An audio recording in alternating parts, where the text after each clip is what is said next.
성경학교에 오신 여러분 주의 이름으로 환영합니다. 축복합니다. 오늘은 내 인생 최고의 날입니다.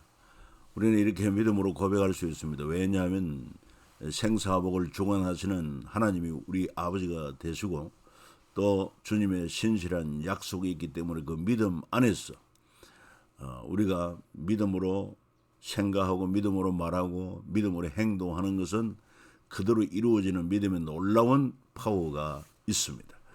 자, 그래서 또 우리는 믿음의 근원지 성경으로 들어갑니다. 통성경 길라잡이 과정 우리가 또 살펴보면서 은혜로운 시간이 되기를 바랍니다. 자, 오늘은 이제 사복음서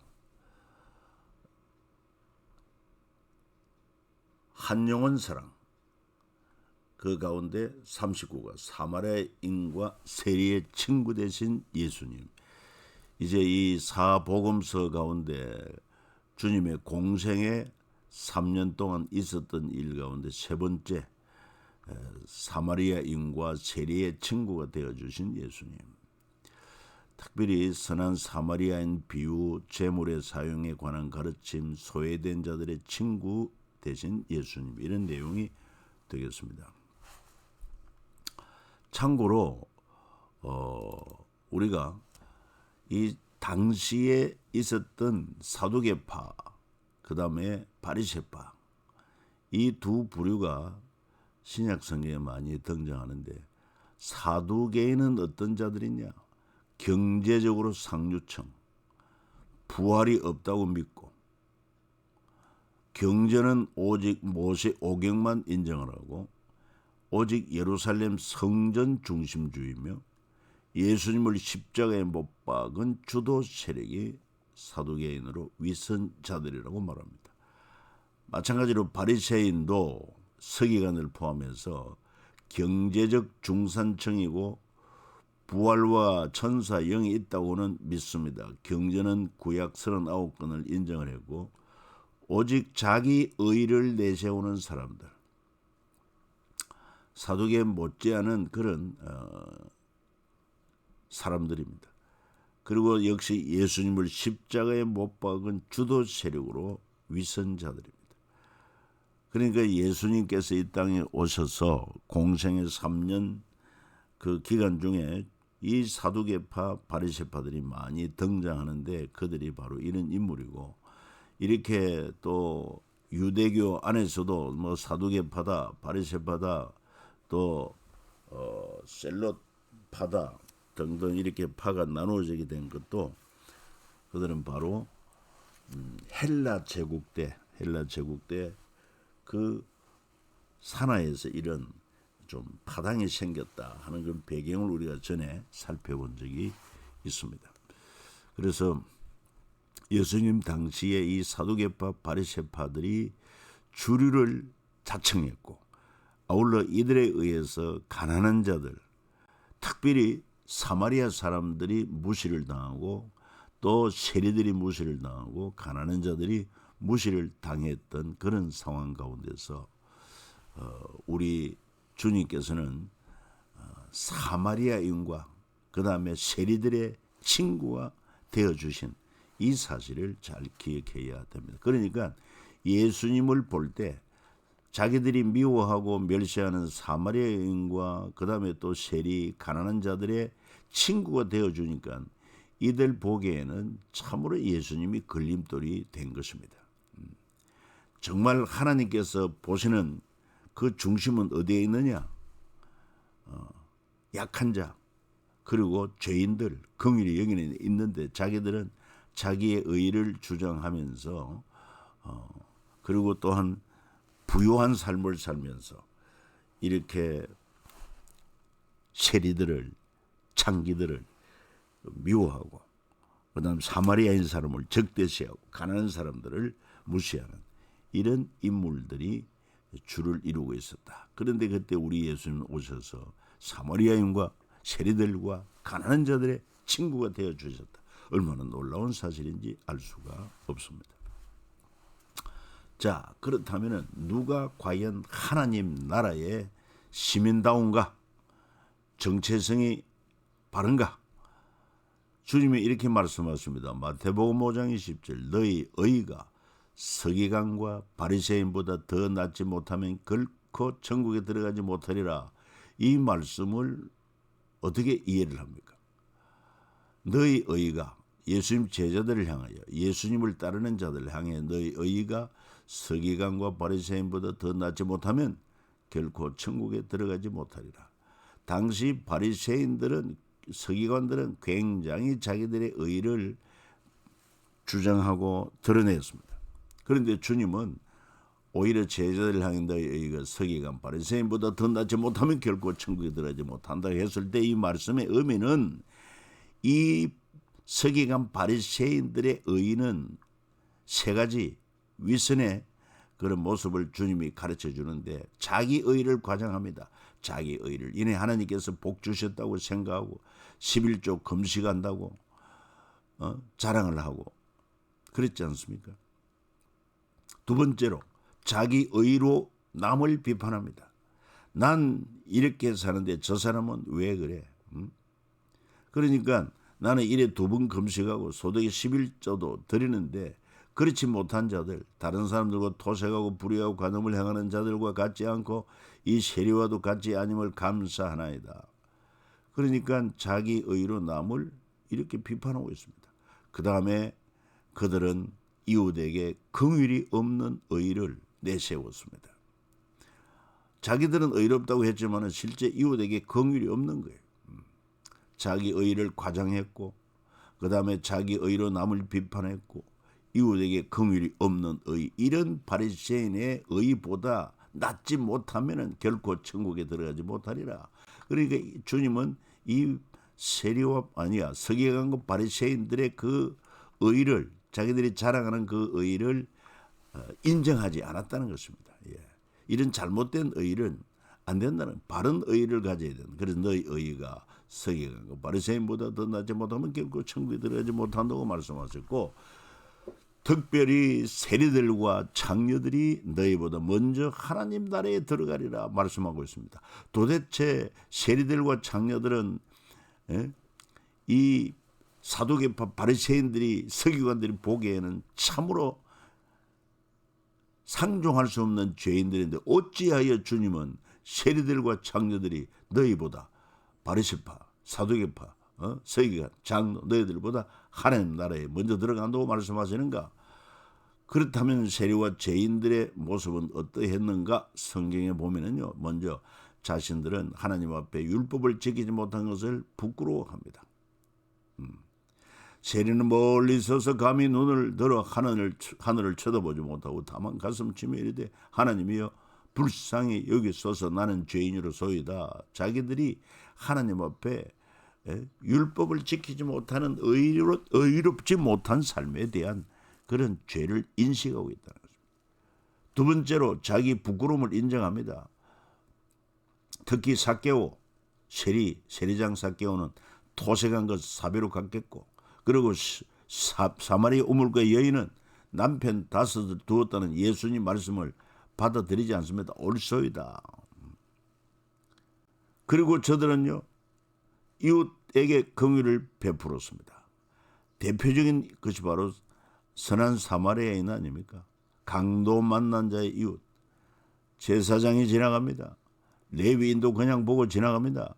그러나 사마리아인은 이 강도 만나 신음하고 있는 자를 가까이 찾아가서 그리고 그 상처에 포도주를 바르고 기름을 바르고 자기 옷을 찢어서 지혈을 하고 그리고 자기 나귀에 태워서 주막으로 데려가 밤새 돌봐주고 그리고 또한 자기 길을 가야 할 목적이 있기 때문에 그 여관 주인에게 잘 돌봐줄 것을 부탁하고 그리고 또한 경비도 대주고 만약에 부비가 더 들었다고 하면 내가 올 때 다시 갚겠다고 한 그가 누구냐 이 말이야. 그가 사마리아인이었다. 그러니까 의롭다고 주장했던 바리새인 서기관 그리고 사두개파는 달리 그들이 멸시했던 세리와 죄인들은 사마리아인들은 오히려 하나님 앞에 율법 지키지 못한 것을 부끄러워할 줄 알고 자기 부끄러움을 인정하고 이웃에게 긍휼을 베푸는. 그렇기 때문에 세리들과 창녀들이 너희보다 먼저 하나님 나라에 들어가리라 이렇게 말씀하고 있어요. 그래서 우리 예수님은 참 한 영혼 사랑한 일에 주력을 하시면서 당시 사두개파 바리새인 그리고 또 뿐만 아니라 서기관 장로들에게 무시 멸시를 당하는 그 약자들의 비빌 언덕이 되어주셨다. 친구가 되어주셨다. 약한 자들의 비빌 언덕이 되어주신 예수님. 그래서 이사야 42장 3절 메시아는 상한 갈대를 꺾지 않고 꺼져가는 등불을 끄지 아니하고 진실로 정의를 시행할 것이다. 그러니까 상한 갈대 같고 꺼져가는 등불 같은 이들이 예수님께 가까이 오는 것을 기뻐하셨고 예수님은 기꺼이 그들의 친구가 되어주셨고 그리고 그들의 인생은 변하기 시작한 것을 알 수가 있습니다. 그래서 주님께서 하신 말씀 가운데 예수께서 들으시고 이르시되 건강한 자에게는 의사가 쓸데없고 병든 자에게라 쓸데있느니라. 너희는 가서 내가 긍휼을 원하고 제사를 원하지 아니하노라 하신 뜻이 무엇인지 배우라. 나는 죄인을 부르러 의인을 부르러 온 것이 아니요 죄인을 부르러 왔노라. 그렇습니다. 자, 구약 성경에도 보면은 추수 때 하나님께서는 약자들의 비빌 언덕이 되셨다 하는 것입니다. 무슨 얘기냐? 하나님께서 추수 때 당신의 백성들에게 풍성한 수확을 주시고 아울러 가난한 사람, 거류민, 이방인들을 위해서 하나님은 율법으로 그 땅에 떨어진 이삭, 떨어진 포도 열매를 다 거두지 말고 또 모퉁이에 곡식을 다 베지 말고 남겨두어서 가난한 사람, 거류, 이방인들의 비빌 언덕이 되어주신 하나님인 것을 알 수가 있습니다. 한번 보세요. 레위기 19장 너희가 너희 땅에 곡식을 거둘 때 너는 밥 모퉁이까지 다 거두지 말고 네 떨어진 이삭도 줍지 말며 네 포도원의 열매를 다 따지 말며 네 포도원에 떨어진 열매도 줍지 말고 가난한 사람과 거류민을 위하여 버리두라. 나는 너희 하나님 여호와이니라. 이처럼 우리 하나님은 추수 때 약한 자들이 비빌 언덕이 되어 주셨다. 그처럼 우리 예수님도 이 땅에 오셔서 바로 가난하고 또 멸시받고 무시당하는 자들의 비빌 언덕이 되어 주신 주님이시다. 이로 말미암아 약한 자들이 받는 기쁨은 어떤 것이 있었는가? 주님이 말씀 가운데 이 율법이 약한 자들이 받는 기쁨이 되는 말씀이 있어요. 품꾼의 싹스를 아침까지 주지 않고 붙들고 있지 마라. 또 거류민을 학대하지 말고 너희 중에 나은 자같이 여기라. 그리고 또 일곱째 날 안식일은 남종 여종에게 너같이 안식하게 하라. 이렇게 우리 하나님은 약한 자들을 비빌 언덕에 되어 주시고 약한 자들의 기쁨이 되어 주셨다 하는 사실입니다. 자, 그리고 선한 사마리아인 비유가 본격적으로 나옵니다. 여러분 이 사실 너무나도 잘 아는 것 아닙니까? 어떤 사람이 예루살렘에서 여리고로 가다가 강도 만나 가진 거 뺏기고 칼에 찔려 거반 죽어가고 있습니다. 그때 제사장이 지나갔지만 그는 강도 만난 자의 신음을 듣고도 자기 위험도 느끼고 자기 갈 길이 바빠 떠났습니다. 그 다음에 레위인도 마찬가지입니다. 그러나 선한 사마리아인은 어떻게 했습니까? 그 강도 만나 죽어가는 자를 불쌍히 여기고 가까이 가서 상처에 포도주를 바르고 기름을 바르고 그리고 또한 옷을 찢어 지혈하고 자기 낙에 태워서 주막으로 데려갔고 그 주막에서 밤새 그를 잘 간호하고 아침에 또 자기도 목적에서 가야 할 그런 상황에 그 여관 주인에게 돈을 주면서 잘 치료해달라 부탁하고 내가 돈이 만약에 더 들어두면 돌아올 것 같겠다. 이렇게까지 약속하면서 선을 행한 것을 알 수가 있습니다. 그때 예수께 여짜오되 그러면 내 이웃이 누굽니까? 어떤 사마리아 사람은 이렇게 사마리아 사람을 주님이 말씀을 하시고 그래서 주님이 질문하기를 이 세 사람 중에 제사장, 레위인, 선한 사마리아인 누가 강도 만나지 이웃이 되겠느냐 이르되 자비를 베푼 자니이다. 그러니까 저들은 어디까지나 선한 사마리아인이라는 사람을 얘기하기 싫은 거예요. 세 번째 자비를 베푼 자니이다. 그래서 예수께서 이르시되 가서 너도 이같이 하라 이렇게 말씀하시므로 선한 사마리아인을 인정해 주신 것을 알 수가 있습니다. 그리고 또 우리 주님께서는 삭개오, 세리장 삭개오도 주님은 그를 관심을 가지고 또 친구가 되어주시고 그 집에 유함으로 말미암아 이처럼 가난한 자들, 그 다음에 또 현장에서 가나마다 잡힌 그 죄인, 돌에 맞아 죽어야 할 그 죄인에 대해서도 긍휼히 여기고 너희 중에 죄 없는 자가 먼저 돌로 치라 하니까 다 떠나고 주님 나도 너를 정죄하지 않는다. 가서 다시는 죄를 범하지 말라. 이처럼 우리 주님은 정말 이 땅에 오셔서 사마리아인처럼 세리처럼 또 그리고 창기처럼 그리고 가난한 자, 무시당하는 자들의 진정한 친구가 되어주셨다. 특별히 주님은 갈릴리 어부의 별 보잘것없는 그들을 불러 제자를 삼으시고 세리도 제자를 삼으시고 그렇게 해서 동력하시며 하나님 나를 전파하신 참 약한 자의 이웃이 되신 좋으신 주님이시다 하는 사실을 알 수 있지 않습니까?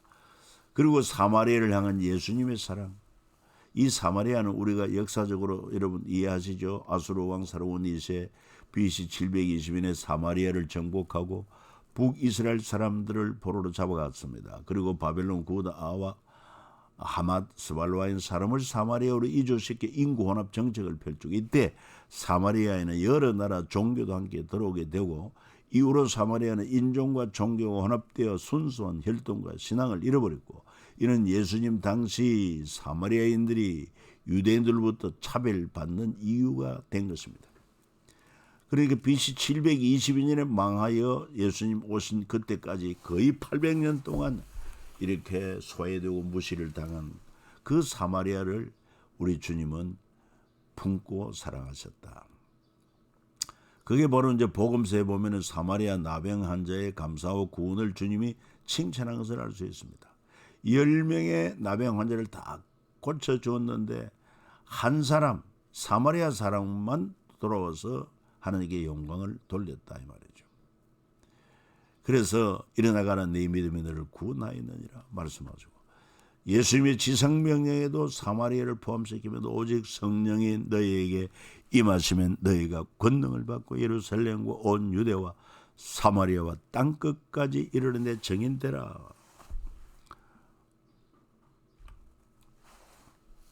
그리고 뿐만 아니라 당시 유대에는 주로 이제 가진 자들끼리 나눔과 서로 교제를 했습니다.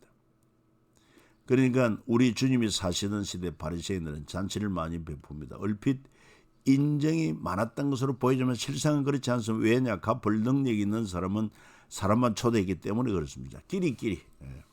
당시 바리새인들은 부는 경건의 도수를 재는 척도의 일환이라는 사상을 가지고 살았습니다.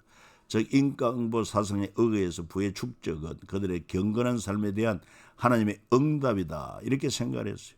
그래서 자신의 경건성을 드러내기 위해서라도 잔치 자리를 많이 만들었던 것입니다. 이해가 되죠? 오늘은 저 집 가서 먹고 내일은 자기 집으로 초대하는 식으로 주거니 받거니 끼리끼리의 나눔이었습니다. 여기에 가난한 자들, 소외된 자 낄 틈이 없었어요. 그러니까 하나님께 받은 그 재물의 복을 자기를 위하여 그리고 자기들의 신분을 과시하기 위하여 끼리끼리 이렇게 나눔의 진정한 이웃사랑이 아닙니다. 그러나 하나님은 자신이 하나님께 주신 재물을 아름답게 사용한 사람들을 성경에서 보여주고 있어요. 아브라함은 재물로 인한 조카로와의 갈등을 양보로 해결하고 보아스는 나오미와 룻의 경제적 살 길을 율법에 따라 책임을 져주고 다윗은 많은 재물 권력을 소유하고도 하나님 앞에 겸손한 종으로서 자세를 지키며 자신의 아들 솔로몬이 건축할 성전을 위해 많은 재물을 아낌없이 하나님께 봉헌하고 느헤미야 에스라는 페르시아 왕으로부터 허락받은 많은 재물을 황폐된 예루살렘을 재건하며 공동체를 세우는 데 사용했고, 바나바는 자신의 재산과 소유를 팔아 서로의 쓸 것으로 나눈 이런 사실들을 성경은 우리에게 보여주고 있습니다. 그러니까 하나님께 주신 재물 아름답게 사용한 사람들, 하나님의 영광을 위하여, 그리고 또한 이웃을 구제하고 돕기 위하여, 선한 사업을 위하여, 이렇게 하나님께 주신 그 재물을 잘 관리 사용해야 함에도 불구하고 당시 유대 사이의 주류였던 이 바리새파 그리고 사두개파 장로 서기관 그렇지 못했다 이 말이에요. 그래서 예수님은 참으로 가난한 자의 이웃으로 오셔서 저들을 사랑해 주신 것입니다. 한 영혼 사랑. 이방인들의 예수님, 아울러 모든 민족의 친구가 되신 예수님인 것을 우리는 알 수 있습니다. 첫 번째, 사마리아 여인에게 예외를 가르칩니다. 당시 사마리아 땅도 밟지 않았습니다. 들어오진다고. 그런데 주님은 직접 그 사마리아 땅으로 들어가서 또 사마리아 죄 많은 여인을 만나서 대화를 통해 예배를 가르치지 않습니까? 하나님은 영이시니 예배하는 자가 영과 진리로 예배할지니라. 여자가 이르되 메시아고 그리스도라 하는 이가 오실 줄을 내가 아노니 그가 오시면 모든 것을 우리에게 알려주시리되 예수께서 이르시되 네게 말하는 내가 그라. 그 다음에 또 수로보네게 족속 여인의 귀신 들린 딸을 고쳐주심으로 이방인들의 친구가 되신 예수님. 가브나움에서 백부장의 종을 고쳐주시고 백부장 믿음을 칭찬하심으로, 백부장은 로마 사람이죠. 또 시몬의 아기 예수님을 향한 기도, 이방을 비추는 빛이라고 이렇게 말씀한 것처럼 이방의 빛을 비추는 우리 주님의 사역, 예수님의 죽음으로 세상 모든 사람이 예수님 이름으로 하나님께 나아가게 된 것입니다. 참으로 예수님은 이방인들의 예수님이요 모든 민족의 친구가 되신 예수님으로 오늘 저와 여러분들의 참 좋은 친구가 되신 주님을 찬양하지 않겠습니까? 예, 오늘 여기까지입니다. 감사합니다.